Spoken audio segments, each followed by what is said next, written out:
Hello, citizens of the world. We are anonymous.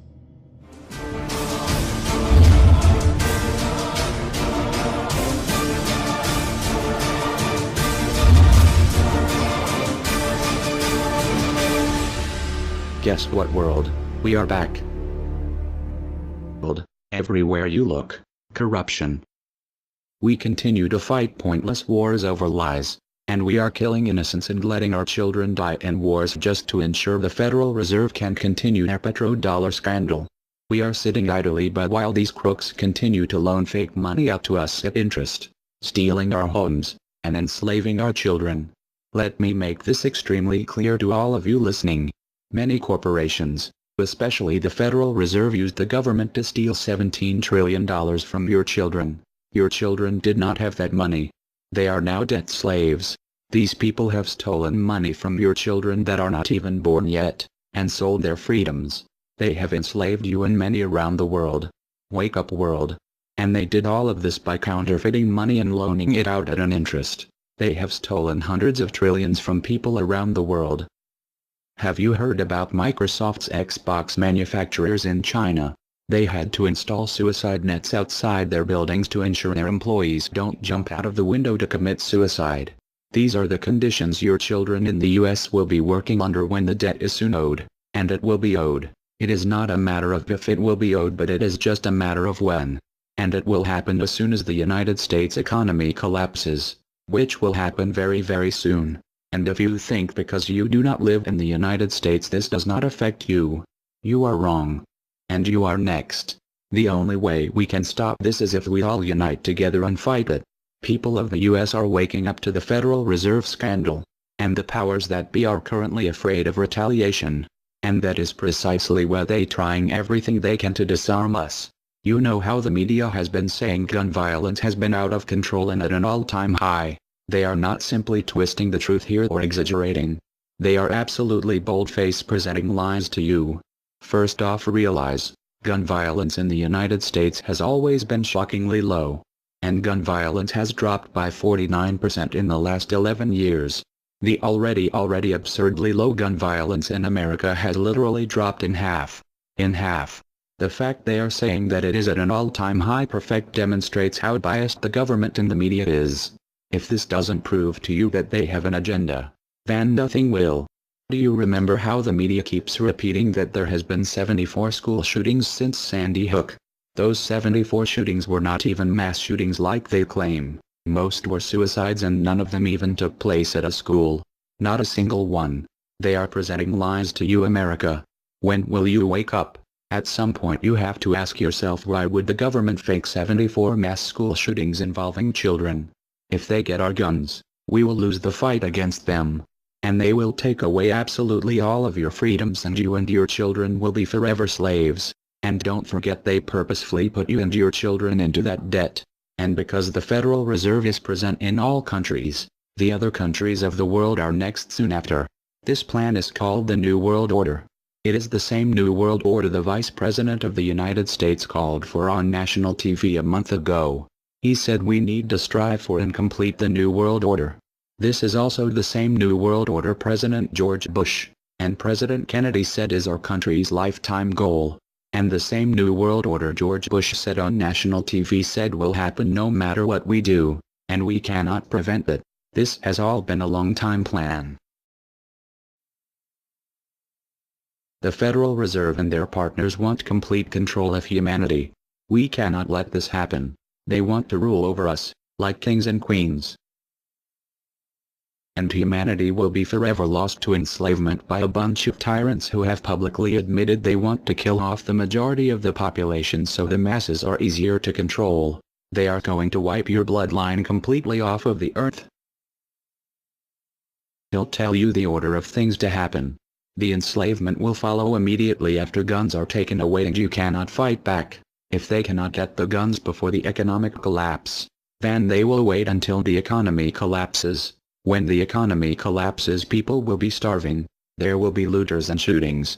The government will insist on taking guns away to help, and as soon as the guns are taken away, then we will fall into a complete dictatorship.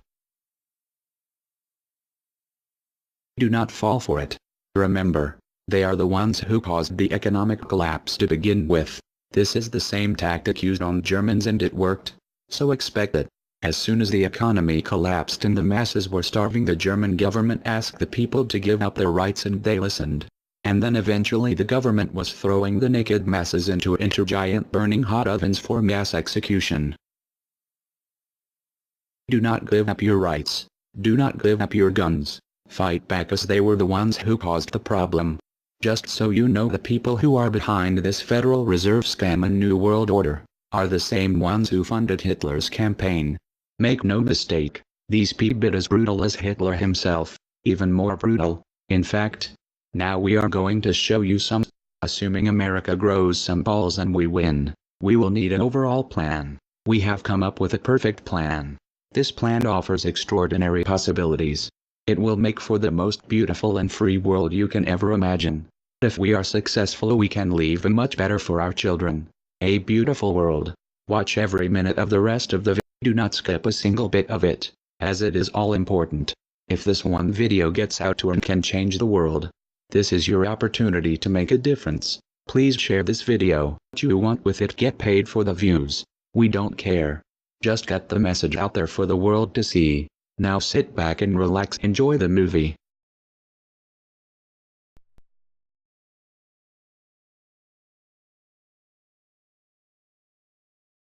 To you? Makes perfect sense. Okay. Anybody else want to throw anything out at us?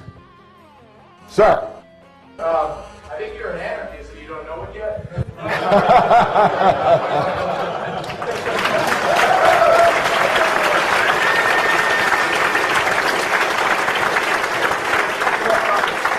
Do you hear me denying anything?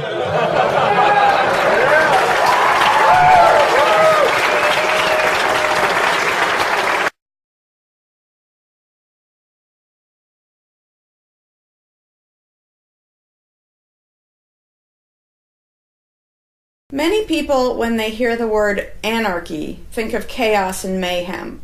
So they assume that an anarchist must be in favor of disorder and violence.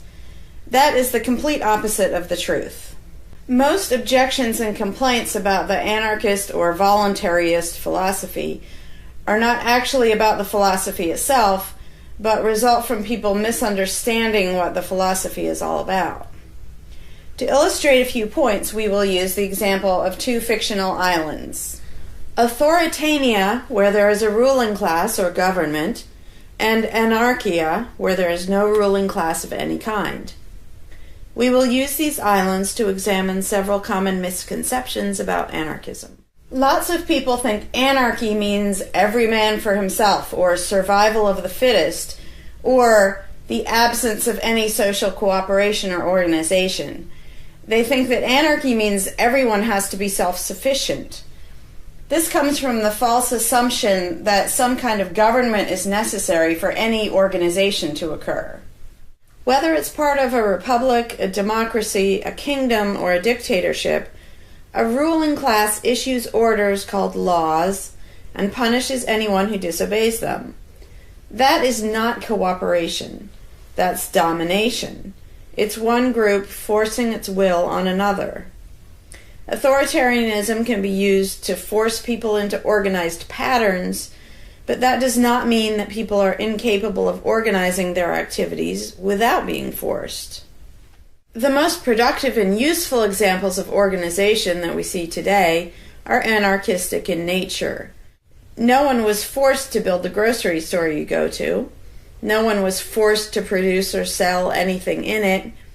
Everyone involved in the vastly complex operation of growing your food, transporting it, displaying it in the store, and selling it to you, everyone involved participates voluntarily, working in exchange for money. You and all the other store customers choose freely which store to go to and what to spend your money on. This purely voluntary arrangement allows for an amazingly complex degree of organized cooperation without anyone being coerced to participate. In contrast, under government, a very small group of people comes up with an idea and forces everyone else to participate in it and provide for its funding with tax dollars. In the authoritarian version of a supermarket, the ruling class would tell people what to produce and how much, what prices to charge, and they would tell customers what they must buy and what they must pay. Anyone who did not comply with the centralized master plan would be punished in some way. That is how government does things. Which one of these would you prefer? Another common but incorrect assumption is that if there were no ruling class or no government, people would have no way of defending themselves against common criminals or foreign invaders. Again, this is simply not true. The government version of protection is inherently hypocritical. Governments will use their hired law enforcers to find and lock up some of the private thugs and thieves and prevent them from preying on people. But every ruling class gets the money for its operations by way of taxation, demanding money from its subjects and punishing those who don't pay up. Oddly, every ruling class insists that it needs to be able to forcibly control and extort money from people in this way in order to protect them from private criminals who might try to forcibly control and extort them. In contrast, if there is no government, people do not lose their inherent right to defend themselves from violence or to defend what they have from those who would take it. Every person has this right, and they also have the right to organize and cooperate with each other to exercise that right. Organizing for mutual defense does not require any government-granted laws or authority. No one wants to be attacked or defrauded, and everyone wants to feel safe. Whether each person takes this on himself or herself individually, or whether they hire and organize others to do it on their behalf, it can be done on a voluntary basis. Those who insist that government is necessary often claim that if there wasn't a government, then smaller private gangs would spring up to enslave and rob people. Organized crime gangs exist along with government, and most people do not understand the dynamics between them and how government enriches and empowers organized crime while appearing to fight it. Black markets enrich organized crime, and money allows them to buy government protection. There's no reason to think they would do as well in an environment of freedom, where they would have fewer ways to make money and would be up against both individual and organized armed citizens. A criminal gang that's recognized as such has far less power than a gang whose aggression is perceived to be legitimate and proper. And that's the gang we call government. When thuggery is called law enforcement, and thievery is called taxation, and self-defense is called crime and terrorism, then even the widespread ownership of firearms can't do much to stop the aggression. Imagine a private gang trying to do the things that government does without the aura of authority, and imagine how a well-armed population would respond to this.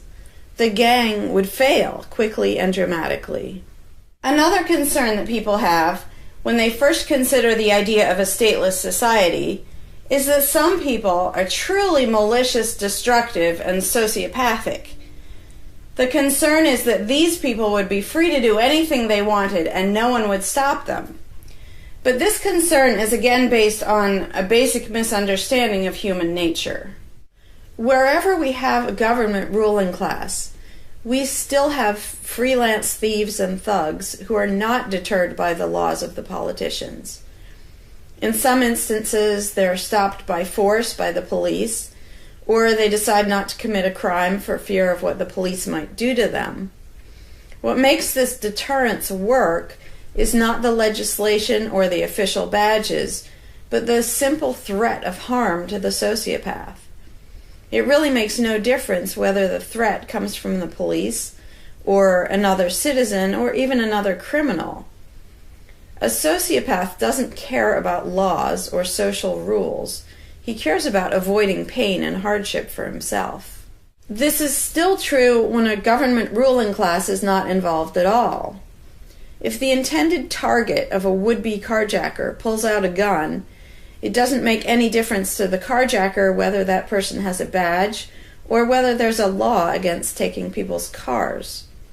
Discouraging nasty people from hurting others does not require special authority, only the ability to use defensive force.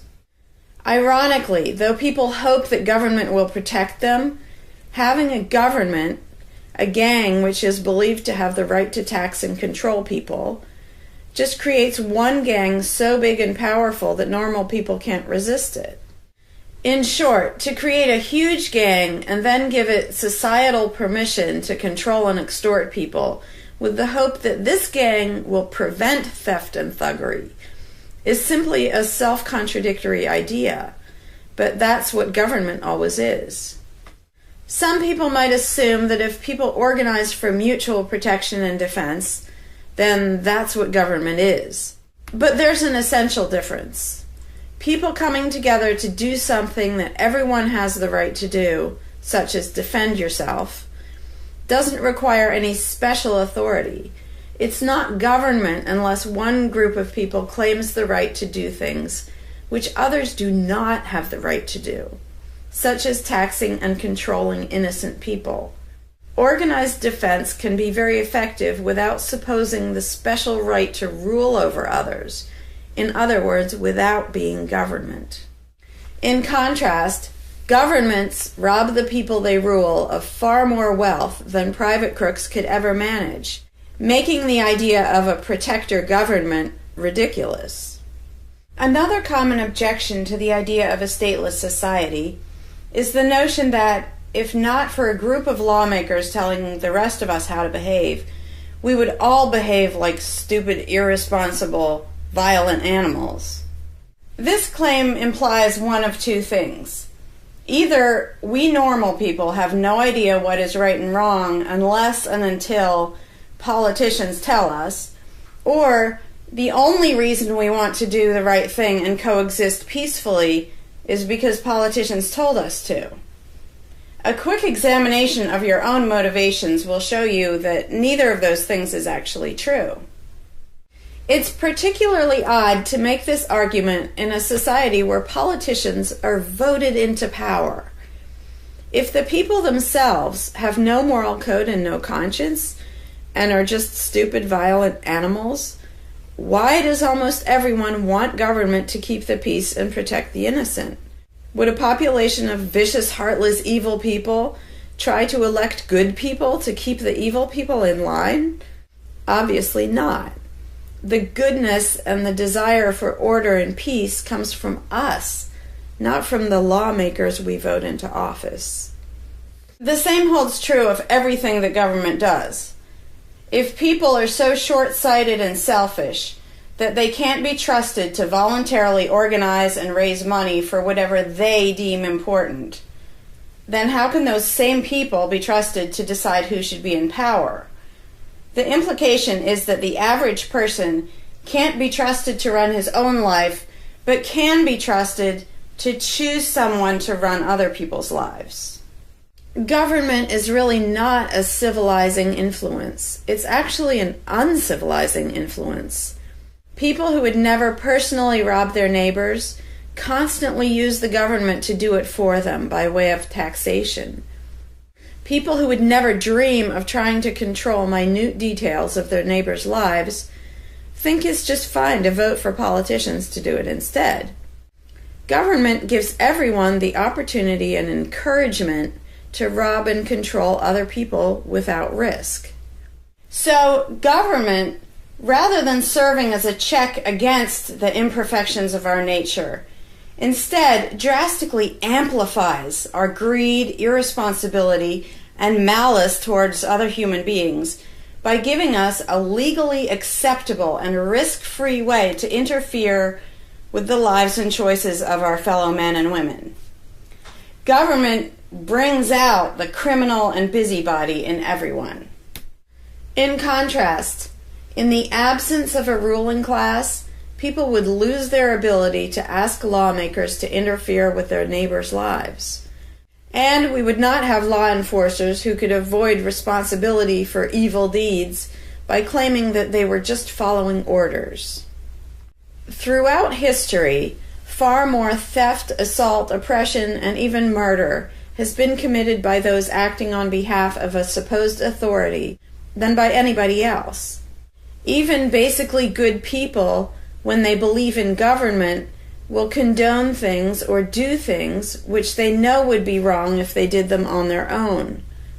Most people know that theft and assault are bad, but they imagine that controlling their neighbors and forcing them to spend their money on things they don't want is perfectly moral and legitimate when it's done by way of the political process. Wrong becomes right when it's called taxation, legislation, regulation, and war. Anarchists know better. They know that human society will never be perfect, but it would be a whole lot better if evil deeds were committed only by genuinely nasty, sociopathic people, rather than being committed wholesale by basically good people who think that violent aggression is okay when it's called law enforcement. The fundamental principle of voluntarism is very simple. It's wrong to initiate violence against any other person, regardless of badges, laws, or alleged authority. The only time the use of force is justified is to defend against aggression. Almost everyone understands this on a personal level, but they've been taught that this basic rule of social living does not apply in the game of politics and government. Most people already know how to get along with others, and most people want a peaceful and just society. Our morality doesn't come from politicians making laws. Our ability to organize and cooperate doesn't come from the ruling class. When people escape the belief in government, they don't suddenly turn into violent animals. Our inherent right to defend ourselves and our ability to defend ourselves is not served by government. In fact, it's threatened by government more than by anything else.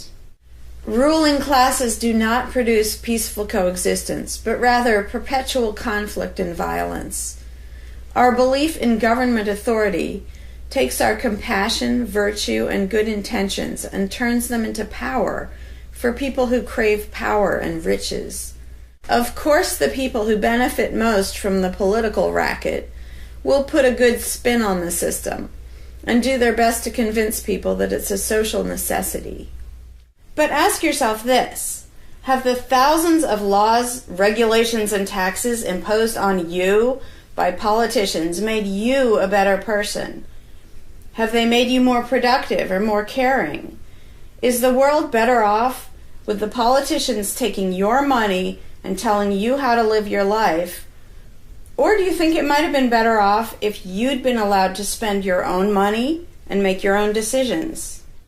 Is society really best served by a small class of people forcefully imposing a centralized master plan on everyone else?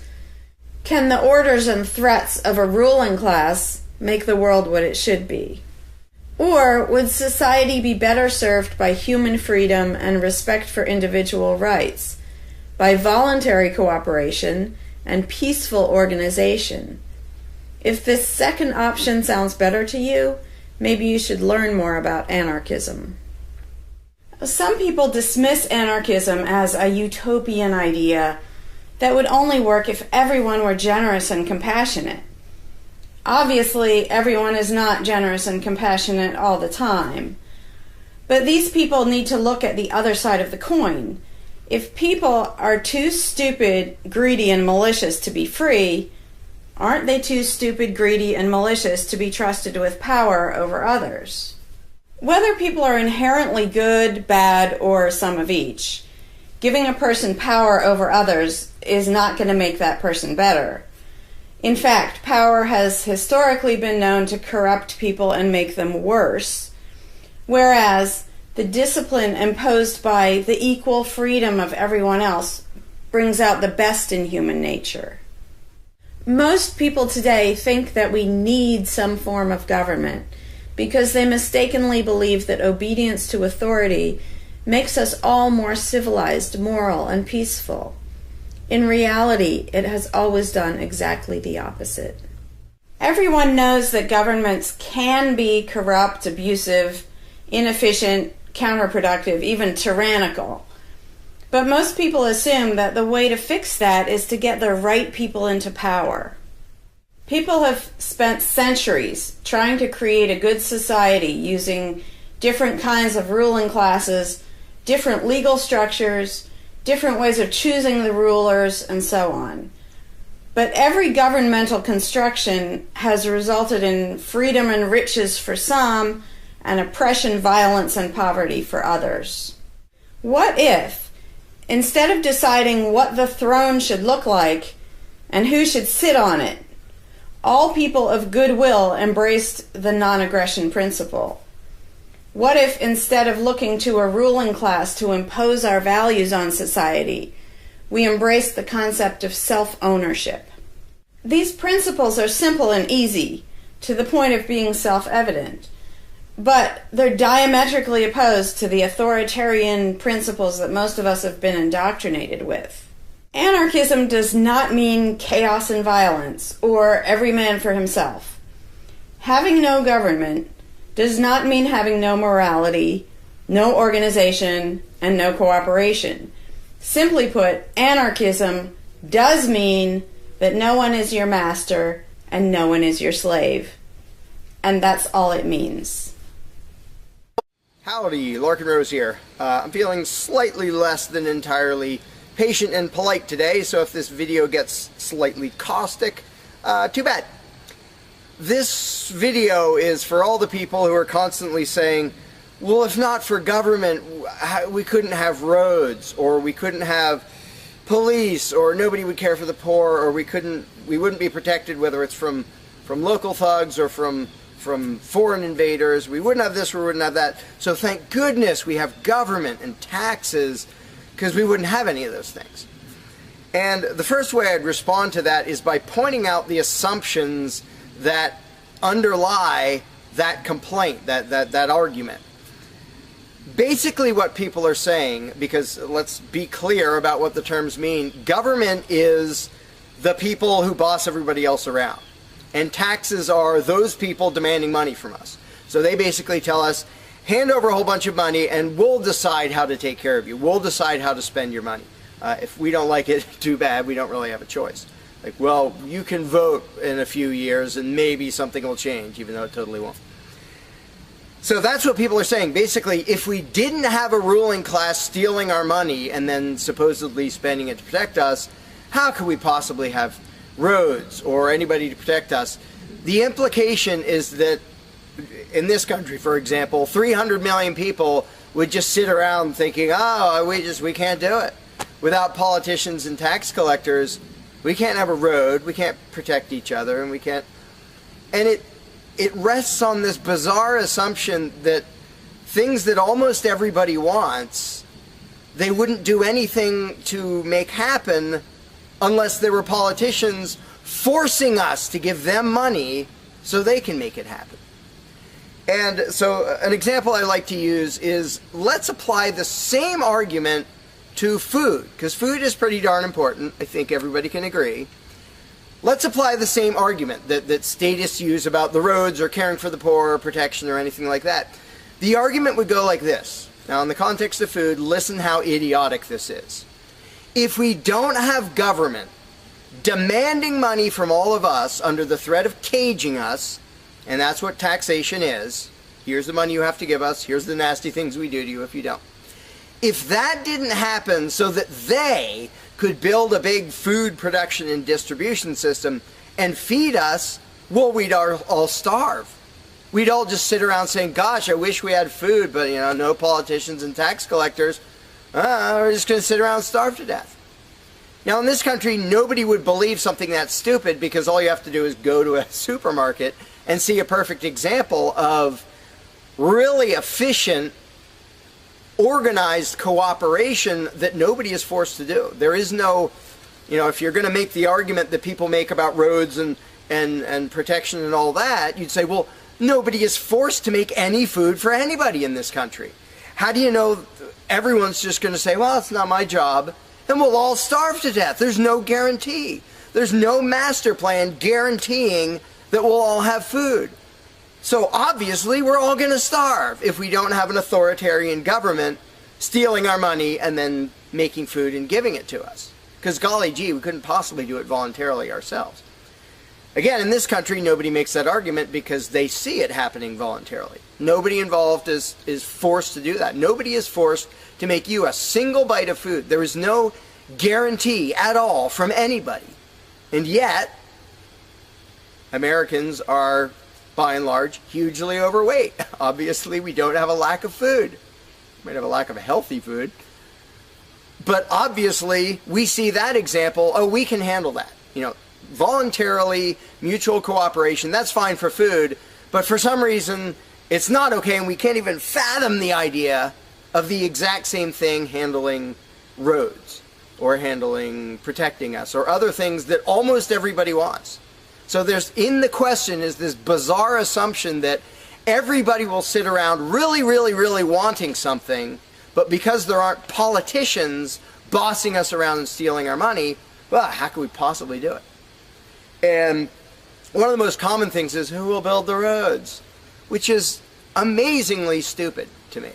Just amazingly stupid. I have here in my pocket a little tiny thing. With this little tiny thing, I can be most places in this country and call people all over the world. And I own it myself. I'm not anywhere near rich these days, but I own one. Almost everybody I know has one of these. A little thing that can fit in your pocket, and just on a whim, you can open it and talk to somebody who's on the other side of the planet. And there was no coercion. Nobody forced anybody to make one of these. This is the result of voluntary cooperation. And that's it. Free trade. Organization, yeah, good. Cooperation, yeah, good. Coercion, which is what government is, and taxation, which is theft, didn't need that to do this. So what these people are telling me, oh, we wouldn't have roads if we didn't have government, is that somehow free individuals, relatively free, interacting voluntarily can make it so I can talk to almost anybody in the world on a little thing that fits in my pocket on a budget that is not a very good budget at the moment, but I still have one of these. That freedom, not authoritarianism, can supply me with this, but freedom cannot achieve a flat place. Because that's what a road is. It's a flat place. From here to there, because we have these machines that take us from here to there. By the way, we don't have those machines because of government. We have those machines because of free enterprise and voluntary interaction and cooperation. The idea that freedom can make a car but can't make a flat place is just idiotic. You really think we can't make a flat place? And so I ask people, and they say, well, who will build the roads? Are you really telling me that you really and truly think that if government fell off the face of the earth, 300 million people in this country, 7 billion if you want to include the whole planet, would sit around in their houses thinking, golly, I wish I could go visit Fred, but I can't because there's not a flat thing from me to him, and I don't know how to do it. And the other 300 million or 7 billion people, we can't possibly do it because there aren't any politicians and tax collectors. If they were here, we could do it. If they were here to boss us around and steal our money and really inefficiently build a flat place, then we'd be set. Then I'd be comfortable and I could be confident that I could get places. I could visit Fred, I could go shopping, but now we're all going to sit in our houses wishing we could go to the corner store, but we can't because, golly, how could we possibly make a flat place from here to there? We can make these, where you can talk to anybody in the world. We can make machines that you drive around in, but no, we couldn't possibly make a flat place. And when people say, well, who will build the roads? The first answer is the same damn people who do it now. Politicians and tax collectors don't build the friggin' roads. Have you ever seen one out there? No, you haven't. They steal our money, waste most of it, do all their corrupt games, and then they pay other people. Here's an idea. How about if we pay those other people who actually build the stinking road? And the fact that that doesn't occur to people is a great indication of how well indoctrinated people are by the rulers who will perpetually tell us, you can't organize anything, you can't achieve anything, you can't do anything unless we are here to force it on you. And it's, again, there are a zillion examples, whether it's caring for the poor or protection or roads, obviously. where most of the population will say, I'm really concerned that poor people won't be taken care of, which means most of the population wants people in need to be taken care of. And if we didn't have politicians stealing our money, how would it happen? Here's an idea. Take some money out of your pocket and give it to one of the people that you think needs help.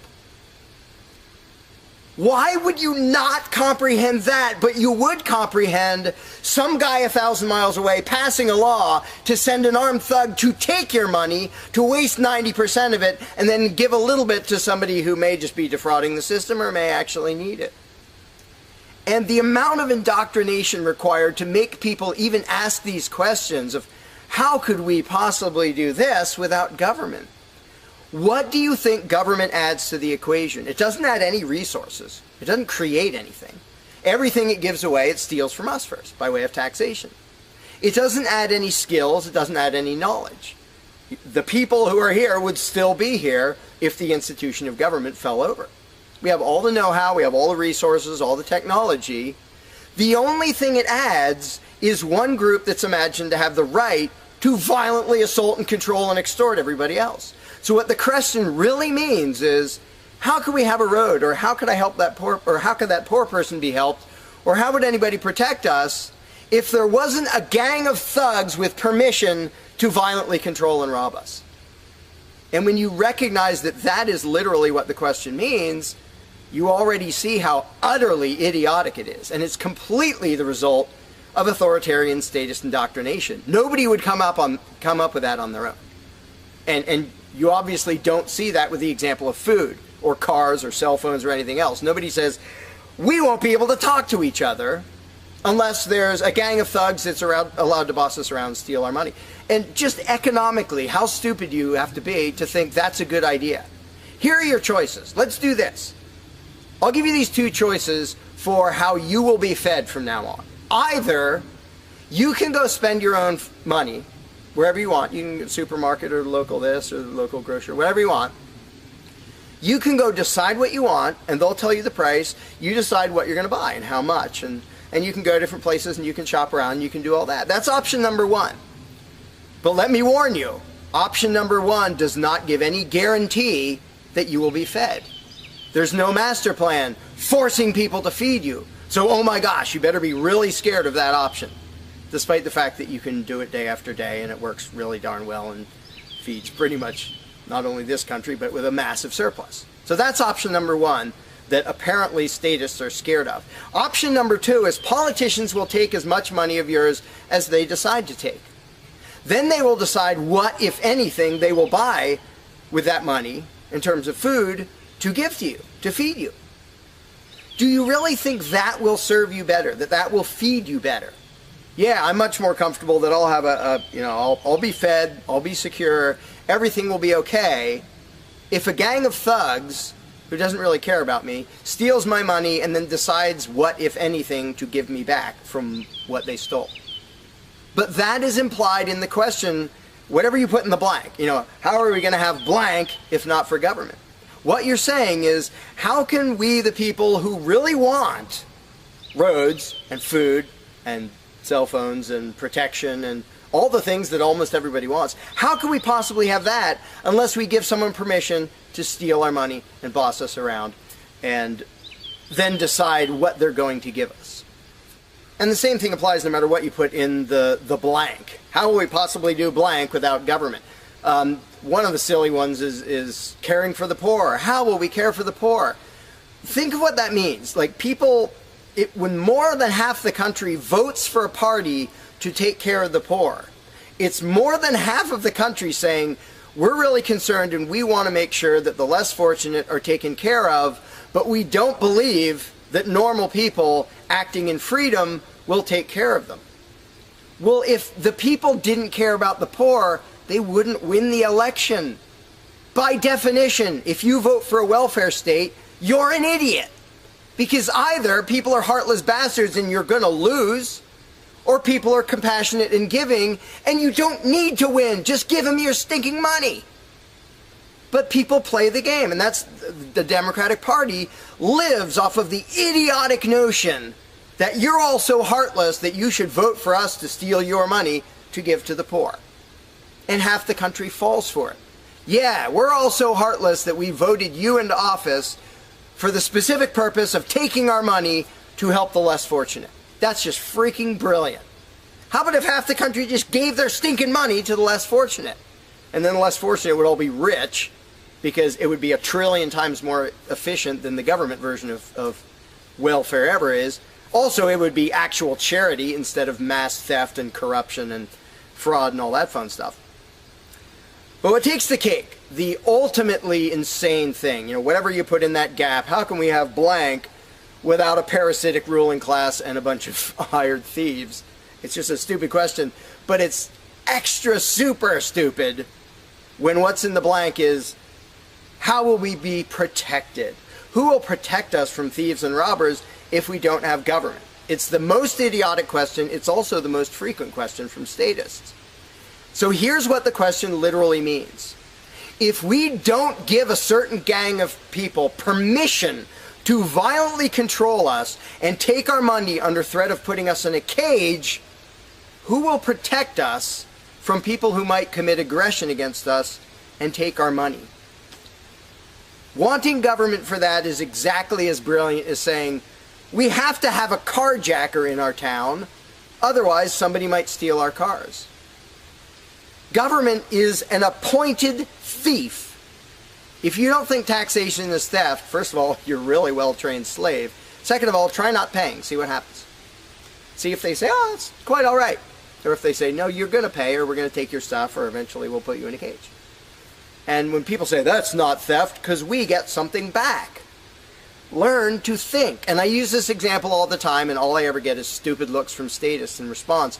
If I robbed you at gunpoint of $100, and the next day I gave you a sandwich, and you said, what? I said, hey, now everything's fine, because you benefited. I gave you a service. I gave you lunch, so that retroactively makes it okay that I robbed you at gunpoint. Would you buy that argument? No, you'd say, that doesn't make it okay. I don't care that you gave me a sandwich.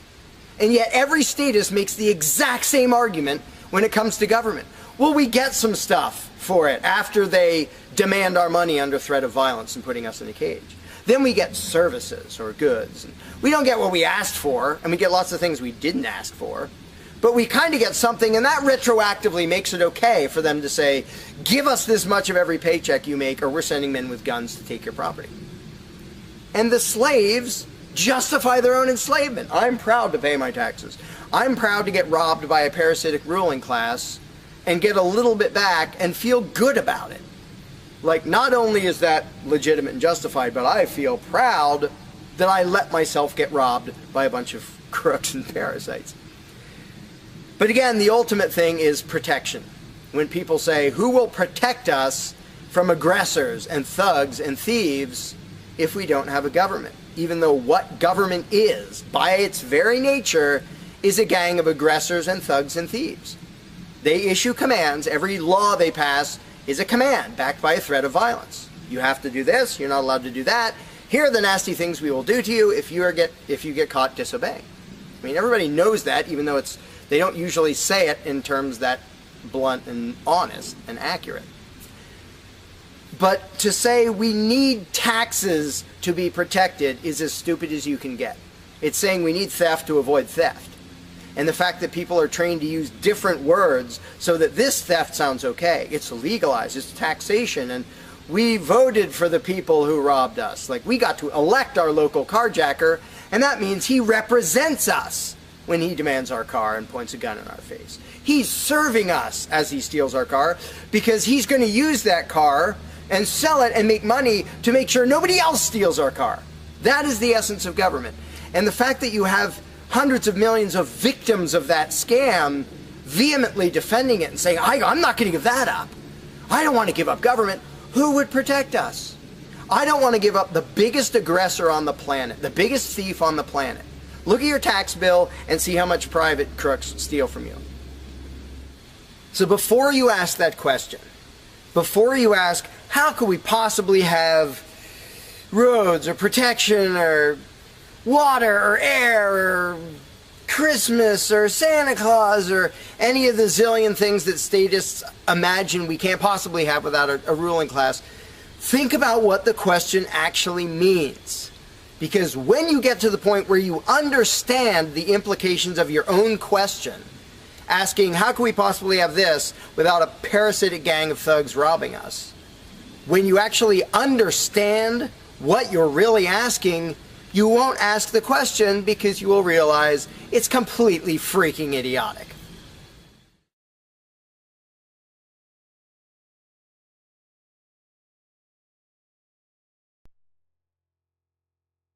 Hey, Larkin Rose here. One of the first things that people are concerned about when they start thinking about a society without a ruling class is, well, what happens to the nasty people? Whether you're talking about people who are just kind of negligent or inconsiderate, play their music too loud at night or leave their trash lying around the woods or whatever it is, all the way up to people who run around attacking and murdering people. So people say, well, what would happen to them? What would we do about that? Some people even go so far as to say, if not for government, there would be nothing to stop people from committing murder and doing whatever other nasty stuff. And it's funny because when somebody says that, there would be no consequences, they could do whatever they wanted and nobody would stop them, the person saying that is implying that he isn't going to do anything. If there's someone running around attacking and murdering innocent people, the guy who said nothing will happen to them, obviously he's not going to do anything or something would happen to them. But not only is he demonstrating his own cowardice when he said there would be nothing to stop murderers, he's also projecting his own immaturity and irresponsibility onto the rest of the world, because he's also saying the other 7 billion people wouldn't do anything about it, which obviously isn't true. I would, wouldn't you? If somebody was running around murdering your neighbors, would you just go, well, there aren't politicians and there's nobody with a badge and we don't have tax collectors and bureaucrats, so, oh well, I guess they're just out of luck, they're going to get murdered. And would you not even protect yourself if there wasn't government? Obviously, lots and lots of people, all the sane people, would do whatever they could to protect themselves and defend the innocent. So to say nothing would happen is just really bizarre. And it comes from having a mentality basically of a little kid in a classroom, where the teacher walks out of the room and the kids are just sitting there. We don't know what to do. No authorities telling us what to do. And Johnny's throwing things at me. And there's no teacher to stop him. Ah! Because most people, having been trained into authoritarian mentality, it never occurs to them that they are the ones who should fix anything, who should stop anything. And so when people say, well, what would be done about this and that and the other thing, nasty people doing nasty things, the first thing I ask is, well, what would you do about it? Because people are so into the mentality that there has to be some master plan and some authority who writes down the law of here is what will be done with those people, that people don't think in terms of, well, what would I do about it? Which is why I always ask people, well, what would you do about it? You're a person just as much as me and just as much as the other 7 billion. What would you feel justified in doing if somebody was polluting or playing their music too loud at night or running around murdering people or whatever in between you can think of? Any nasty thing, what would you feel justified in doing about it? Because there's a very basic rule of being a moral human being, which is if it would be wrong for you to do something, don't ask anybody else to do it. And the rule is so simple, so self-evident and obvious that most people will go, well, duh, of course. Trouble is, nobody in the world who believes in government abides by that rule. Nobody. I don't care if you're a constitutionalist, Democrat, Republican, fascist, communist, anything, any kind of statist. There is nobody who believes in government who abides by the most basic rule of morality, which is if it's wrong for you to do something, don't ask somebody else to do it. Because every single candidate, every party, every government always does things that the voters know they themselves have no right to do. And to say something like, well, I'm voting for the guy who's going to tax you less. Well, do you have the right to rob me a little bit less than the other guy? No, you don't. So telling me that, well, somebody was going to rob you more, but I voted for the guy to rob you a little bit less, you are still violating the basic rule of being a human being. If it's wrong for you, don't ask somebody else to do it. Well, that's kind of the second basic rule, the first one being the non-aggression principle. And they actually go together quite well. But when people are in the mindset that there's going to be some major centralized plan to deal with whatever, polluters or people who play their music too loud or murderers or whatever else, they have to get out of that mindset. They have to start to think that maybe they are among the people who have to do something about it. So instead of saying, what will be done about such and such, well, what will you do about it? What should I do about it? And this doesn't magically make all the problems go away, but the actual practical challenge of dealing with most disputes is trivial compared to the challenge of getting people to think like responsible adults, where they start to think, well, maybe it's up to me. And a while back I did little events called Escaping the Myth, and one of the little mental exercises I did with these little groups of people is, imagine we're on an island and we're it. There's no government, there's no authority, there's nobody with a badge, and one of us is running around stealing stuff from other people. He's not killing anybody, but he's stealing stuff. What are we going to do about it? We normal people. There's not a legislature, there's not 911 to call, there's nobody with a badge, it's just people. And so with that specific example, I would ask people, so what do we do? And just off the top of their heads, everybody comes up with solutions that are way better than what government ever does. First of all, every government solution is, all right, step one, I get to rob everybody. That's the government solution.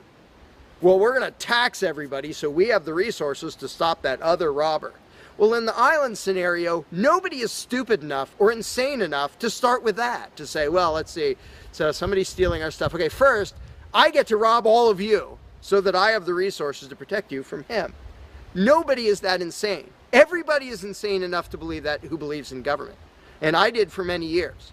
I was stupid enough to actually think that it was rational and moral to advocate mass extortion in order to protect people. And that's just stupid. So I just believed something insanely stupid for a very long time. Most of the world still believes that. But in a setting where people are put on the spot and they're responsible for what happens, they don't do that. They don't say, well, I get to boss everybody around and take their money. Nobody does that. So to me, the challenge is not even coming up with specific solutions to every imaginable dispute or problem, which I don't pretend to know how everything's going to turn out. And I don't intend to be emperor of anarchy. I'm not going to be in charge of the world. But getting people to the mindset where it's up to them, where there's just people, we're it. No legislatures, no people with badges, no authority, we're just people. Suddenly people are way better at solving problems and making things work. One good example is when there's a disaster. Unfortunately, sometimes it takes a horrendous event to bring out the best in people. And it brings out the worst in some people too. But when people say, whoa, my neighbor's house is floating away, I'm not going to wait for FEMA. I'm not going to dial 911. I'm going to jump in a boat and go save him. Because suddenly it's on me. Suddenly I'm the one who has to do something. And when it occurs to people that they're the ones who have to do something, and unfortunately, usually that only happens in a complete disaster area, when it occurs to people and they suddenly take on the responsibility and start to think like adults, their solutions are generally a lot better than any government solutions, and ever are. But to get to that mentality, people have to shift from the authoritarian mindset to the mindset of a self-owning individual who realizes there is nothing above me. There is no magic unicorn who's going to come to save the day, who's going to come save me from polluters or somebody playing their music too loud or murderers or whatever it is. It's just us. And if we realize that, then first of all, people would stop asking me, well, without a government, how would this be handled? As if I'm going to be in charge. I don't freaking know. What would you do about it? I can tell you what I would do about it. I could tell you what I might suggest, what I might predict, but who cares? I'm one of 7 billion people. I'm not going to be in charge any more than you are. So it's really a mental exercise that people have to think over in their own heads with their own moral codes instead of waiting for some outside answer. And it's why I don't usually get into those discussions of, well, here's my plan for how to deal with this and that and the other thing, because my plan doesn't matter. My plan will not be the best plan for any problem you can come up with. There will be a million people with better plans than whatever I could come up with. So don't ask me to describe how you are going to fix problems. I don't freaking know. And you can see the mind shift in people when they grasp that they own themselves and they suddenly realize, oh, okay, well, yeah, there are things we can do to settle disputes, to protect ourselves from attackers, to do this or that or the other thing. But the first step is just grow up. Stop thinking it's somebody else's business to make the world work. Well, how will the poor be cared for? I don't know. What are you going to do? Well, how will we be protected from this? I don't know. What are you going to do about it?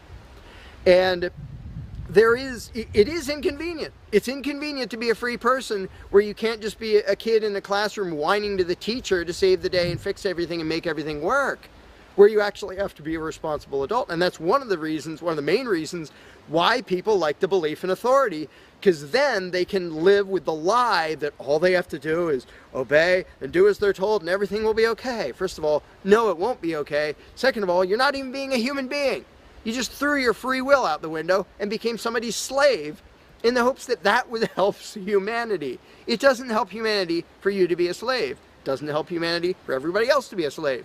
It does help humanity for you to start thinking as an adult, responsible human being who owns himself and who accepts that it is your responsibility to figure out how to make the world work.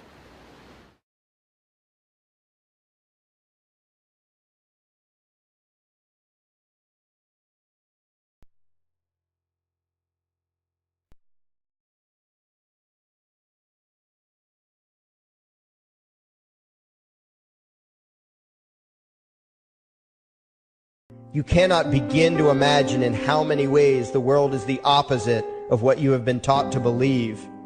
You see the guy who sells drugs to willing customers so he can feed his family as the scum of the earth, while you see the hypocrite who gives away stolen money in the name of government as a saint. You see the guy who tries to avoid being robbed by the federal thugs as a crook and a tax cheat, but see as virtuous the politician who gives away the same stolen loot to people to whom it does not belong. You see the cop as a good guy when he drags a man away from his friends and family and throws him in prison for 10 years for smoking a leaf. And you see anyone who defends himself from such barbaric fascism as the lowest form of life, a cop killer. In reality, most drug dealers are more virtuous than any government social worker, and prostitutes have far less to be ashamed of than political whores, because they trade only with what is rightfully theirs, and only with those who want to trade with them. The upstanding, church-going, law-abiding, tax-paying citizen who votes Democrat or Republican is far more despicable and a bigger threat to humanity than the most promiscuous, lazy, drug-snorting hippie. Why? Because the hippie is willing to let others be free, and the voter is not. The damage done to society by bad habits and loose morality is nothing compared to the damage done to society by the self-righteous violence committed in the name of the state.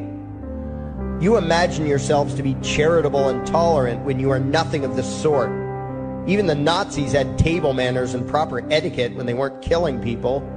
You think you're good people because you say please and thank you? You think sitting in that big building on Sunday makes you noble and righteous? The difference between you and a common thief is that the thief has the honesty to commit the crime himself, while you whine for government to do your stealing for you. The difference between you and the street thug is that the thug is open about the violence he commits, while you let others forcibly control your neighbors on your behalf. You advocate theft, harassment, assault, and even murder, but accept no responsibility for doing so. You old folks want the government to steal from your kids so you can get your monthly check. You parents want all your neighbors to be robbed to pay for your kids' schooling. You all vote for whichever crook promises to steal money from other people to pay for what you want. You demand that those people who engage in behaviors you don't approve of be dragged off and locked up, but feel no guilt for the countless lives your whims have destroyed. You even call the government thugs your representatives, and yet you never take responsibility for the evil they commit. You proudly support the troops as they kill whomever the liars in D.C. tell them to kill, and you feel good about it. You call yourselves Christians or Jews or claim to follow some other religion, but the truth is what you call your religion is empty window dressing. What you truly worship, the God you really bow to, what you really believe in is the state. Thou shalt not steal, thou shalt not murder, unless you can do it by way of government. Then it's just fine, isn't it? If you call it taxation and war, it stops being a sin, right? After all, it was only your God that said you shouldn't steal and murder, but the state said it was okay. It's pretty obvious which one outranks the other in your minds. Despite all the churches, synagogues, and mosques we see around us, this nation has one God and only one God, and that God is called government. Jesus taught nonviolence and told you to love your neighbor, but the state encourages you to vote for people who will use the violence of government to butt into every aspect of everyone else's life. Which do you believe? To those about to stone a woman who had committed adultery, Jesus said, "Let him who is without sin cast the first stone." But the state says it's perfectly fine to lock someone up if they do something you find distasteful, such as prostitution. Which do you believe? The Christian God says, "Thou shalt not covet," but coveting is the lifeblood of the beast that is the state. You are taught to resent, despise, and hate anyone who has anything you don't have. You clamor for the state to tear other people down, steal their property, and give it to you. And you call that fairness. The Bible calls it coveting and stealing. You are not Christians. You are not Jews. You are not Muslims. And you certainly aren't atheists. You all have the same God, and its name is government. You're all members of the most evil, insane, destructive cult in history. If there ever was a devil, the state is it, and you worship it with all your heart and soul. You pray to it to solve every problem, to satisfy all your needs, to smite your enemies, and to shower its blessings upon you. You worship what Nietzsche called the coldest of all cold monsters, and you hate those of us who don't. To you, the greatest sin is disobeying your God, breaking the law, you call it, as if anyone could possibly have any moral obligation to obey the arbitrary commands and demands of the corrupt, lying, delusional megalomaniacs who infest this despicable town. Even your ministers, priests, and rabbis, more often than not, are traitors to their own religions, teaching that the commands of human authority should supersede adherence to the laws of the gods they say they believe in. Several years ago, I heard one pompous evangelical jackass in particular pontificating on the radio that anyone who disobeys the civil authority, be it a king or any other government, is engaging in rebellion against God. Those were the exact words he used. What if the government is doing something wrong? Well, this salesman for Satan opined, that is the business of those in government, and you are still obligated to obey. Everywhere you turn, be it the state or the church, the media or the schools, you are taught one thing above all else, the virtue of subjugating yourselves to mortals who claim to have the right to rule you. It is sickening the reverence with which you speak of the liars and thieves whose feet are so firmly planted on your necks. You call the congressmen and the judges honorable, and you swoon at the magnificence of the grandiose halls they inhabit, the temples they built to celebrate the domination of mankind. You feel pride at being able to say you once shook a senator's hand or saw the president in person. Ah, yes, the grand deity himself, His Royal Highness, the President of the United States of America. You speak the title as if you're referring to God Almighty. The vocabulary has changed a bit, but your mindset is no different from that of the groveling peasants of old who bowed low, faces in the dirt, with a feeling of unworthiness and humility when in the presence of whatever narcissist had declared himself to be their rightful lord and master. The truth of the matter, back then and today, is that these parasites who call themselves leaders are not superior beings. They are not great men and women. They are not honorable. They're not even average. The people who earn an honest living, from sophisticated millionaire entrepreneurs to illiterate day laborers doing the most menial tasks you can imagine, Those people deserve your respect. Those people you should treat with courtesy and civility. But the frauds who claim the right to rule you and demand your subservience and obedience, they deserve only your scorn and contempt. Those who seek so-called high office are the lowest of the low. They may dress better, have larger vocabularies, and do a better job of planning out and executing their schemes, but they are no better than pickpockets, muggers, and carjackers. In fact, they are worse, because they don't want to rob you of just your possessions. They want to rob you of your very humanity, deprive you of your free will, by slowly leeching away your ability to think, to judge, to act, reducing you to slaves in both body and mind. And still you persist in calling them leaders. Leaders? Where is it that you think you're going exactly that would require you to have a leader? If you just live your own life and mind your own damn business, exercising your own talents, pursuing your own dreams, striving to be what you believe you should be, what possible use would you have for a leader? Do you ever actually think about the words that you hear, the words that you repeat? You parrot oxymoronic terms such as the leader of the free world, even pretending for a moment that there is some huge journey or some giant battle that everyone in the entire nation is undertaking together that would require a leader. Why would you ever think, even for a moment, that the crooks that infest this town are the sort of people you should listen to or emulate or follow anywhere? Somewhere inside your mostly dormant brains, you know full well that politicians are all corrupt liars and thieves, opportunistic con men, exploiters, and fearmongers. You know all this, and yet you still speak as if you are the ones who are the stupid, vicious animals, while the politicians are the great, wise role models, teachers, and leaders without whom civilization could not exist. You think these crooks are the ones who make civilization possible? What belief could be more absurd? Yet when they do their pseudo-religious rituals, deciding how to control you this week, you still call it law, and continue to treat their arbitrary demands as if they were moral decrees from the gods that no decent person would ever consider disobeying.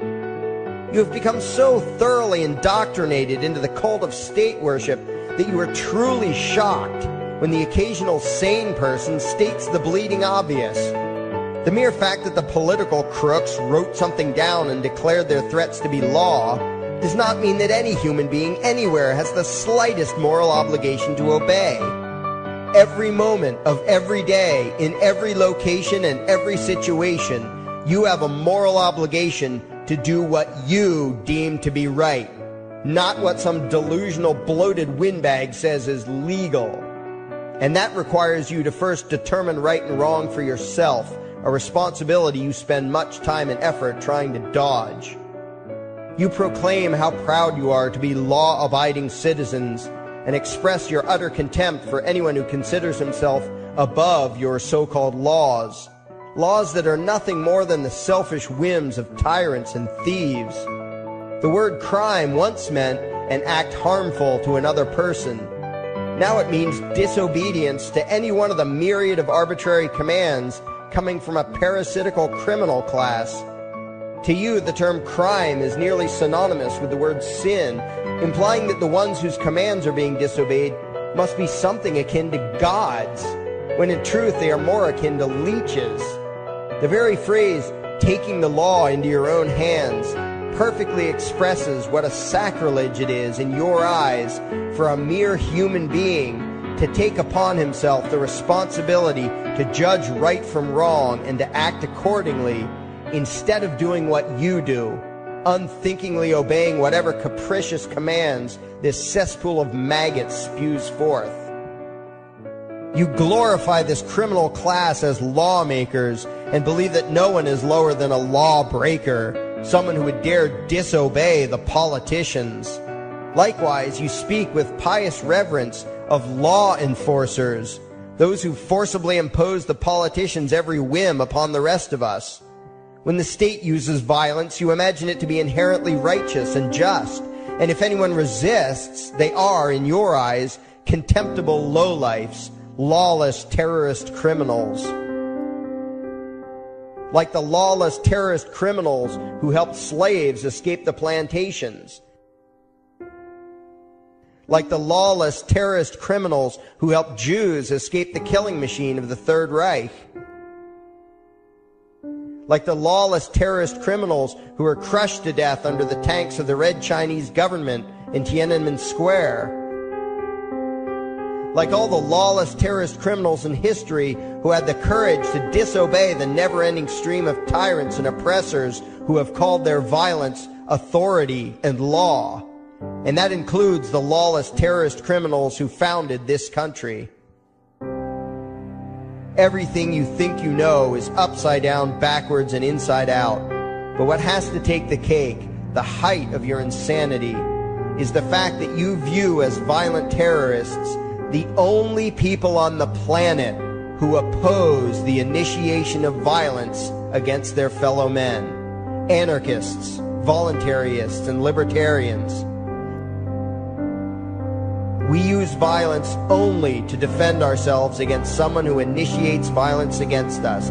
We use it for nothing else. Meanwhile, your belief system is completely schizophrenic and self-contradictory.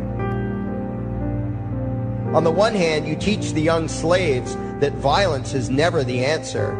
Yet out of the other side of your mouths, you advocate that everyone and everything, everywhere and at all times be controlled, monitored, taxed, and regulated through the force of government. In short, you are teaching your children that the masters may use violence whenever they please, but the slave should never resist. You indoctrinate your children into a life of unthinking, helpless subservience. You are putting the chains around their little necks and fastening the locks tight. And worst of all, you feel good about it. Out of one side of your mouths, you condemn the evils of fascism and socialism and lament the injustices of the regimes of Hitler, Stalin, and Mao. While out of the other side of your mouths, you preach exactly what they did. The worship of the collective, the subjugation of every individual to that evil insanity that wears the deceptive label, the common good.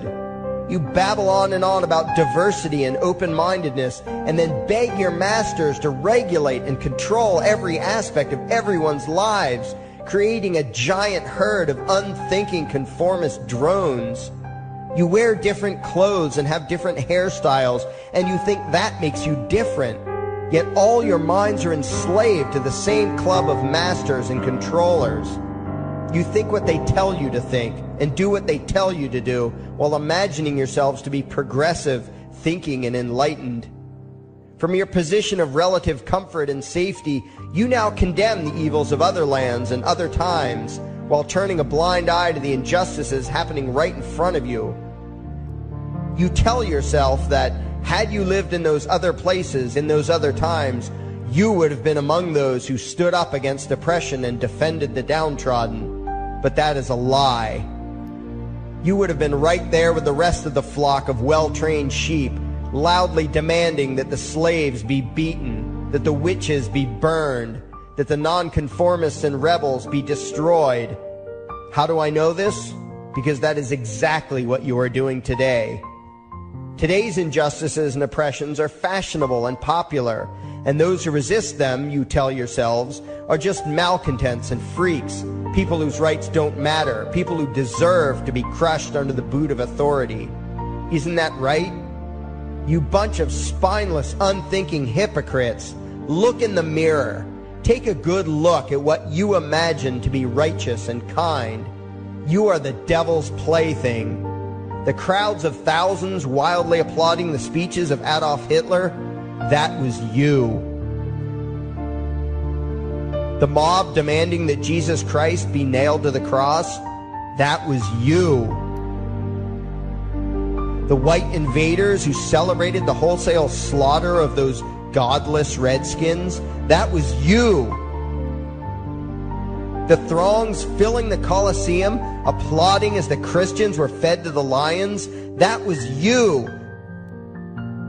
Throughout history, the perpetual suffering and injustice occurring on an incomprehensible scale, it was all because of people just like you. The well-trained, thoroughly indoctrinated conformists, the people who do as they're told, who proudly bow to their masters, who follow the crowd, believing what everyone else believes and thinking whatever authority tells them to think, that is you. And your ignorance is not because the truth is not available to you. There have been radicals preaching it for thousands of years. No, you are ignorant because you shun the truth with all your heart and soul. You close your eyes and run away when a hint of reality lands in front of you. You condemn as extremists and fringe kooks those who try to show you the chains you wear because you don't want to be free. You don't even want to be human. Responsibility and reality scare the hell out of you, so you cling tightly to your own enslavement and lash out at any who seek to free you from it. When someone opens the door to your cage, you cower back in the corner and yell, "Close it, close it." Well, some of us are finished with trying to save you. We've wasted enough effort trying to convince you that you should be free. All you ever do is spout back what your masters have taught you, that being free only leads to chaos and destruction, while being obedient and subservient leads to peace and prosperity. There are none so blind as those who will not see. And you nation of sheep, would rather die than see the truth.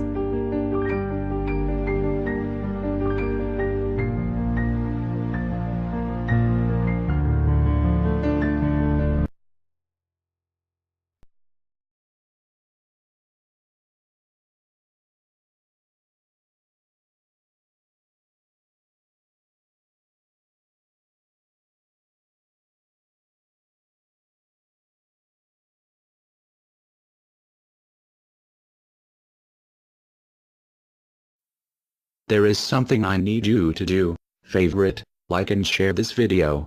Now that you have done that, go to your browser add-ons, download YouTube Video Downloader, come back to this video and save the video to your computer and upload it your YouTube channel. Use a different title than the one used for this video. We now have a new YouTube channel. It is called Anarchy World. It's all one word. Subscribe to us. And the videos used in this video were by Larkin Rose, also one word. Look for his channel and subscribe to him as well. Thank you. And by the way, these are the people responsible.